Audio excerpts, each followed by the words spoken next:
ഇന്ന് നമുക്ക് ഈ കാണുന്ന എൻ്റെ ഒരു പഴയ ഡ്രസ്സിനെ നമുക്ക് മേക്ക് ഓവർ ചെയ്തെടുക്കാം. അപ്പോൾ ഒരു വെടിക്ക് രണ്ട് പക്ഷി എന്ന് പറഞ്ഞ പോലെയാണ് നമ്മൾ ചെയ്തെടുക്കുന്നത്. 2 ഐറ്റമാണ് ഈ ഒരു ഡ്രസ്സിൽ നിന്ന് ചെയ്തെടുക്കുന്നത്. നമ്മുടെ ഡ്രസ്സിൻ്റെ സെൻറ്റർ പോർഷൻ ദേ ഇതേപോലെ കട്ട് ചെയ്ത് മാറ്റിയിട്ടുണ്ട്. അതായത് വൈറ്റ് പോർഷനും ലൈറ്റ് ഗ്രീൻ കളറുമാണ് ഉള്ളത്.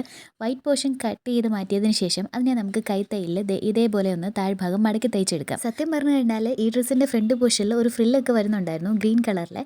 പിന്നീട് അതായത് ആദ്യം വാങ്ങിച്ച സമയത്ത് എനിക്ക് ആ ഫ്രില്ല് ഇഷ്ടപ്പെട്ടു. പിന്നീട് എപ്പോഴും അതൊക്കെ അങ്ങ് എടുത്ത് കളഞ്ഞു. പിന്നീട് ദേ ഇപ്പോൾ പഴയതുമായി. എന്നാൽ പിന്നെ കളയണ്ടല്ലോ, ആ വൈറ്റ് പോർഷൻ ഭയങ്കരമായിട്ട് എനിക്കിഷ്ടമാണ്, ആ കോളറൊക്കെ വരുന്നതുകൊണ്ട്.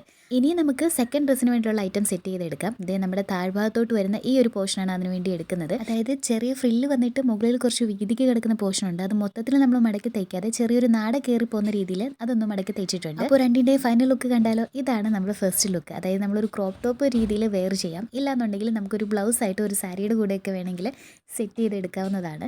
ഇനി സെക്കൻഡ് ലുക്ക് നമ്മളതൊരു സ്കേർട്ടായിട്ടാണ് യൂസ് ചെയ്താക്കുന്നത്. എന്തായാലും സംഭവം രണ്ടും എനിക്ക് ഇഷ്ടപ്പെട്ടു. നിങ്ങൾക്ക് ഇതിൽ ഏറ്റവും കൂടുതൽ ഇഷ്ടപ്പെട്ട ഏതാണെന്ന് പറയാൻ വേണ്ടി മറക്കല്ലേ.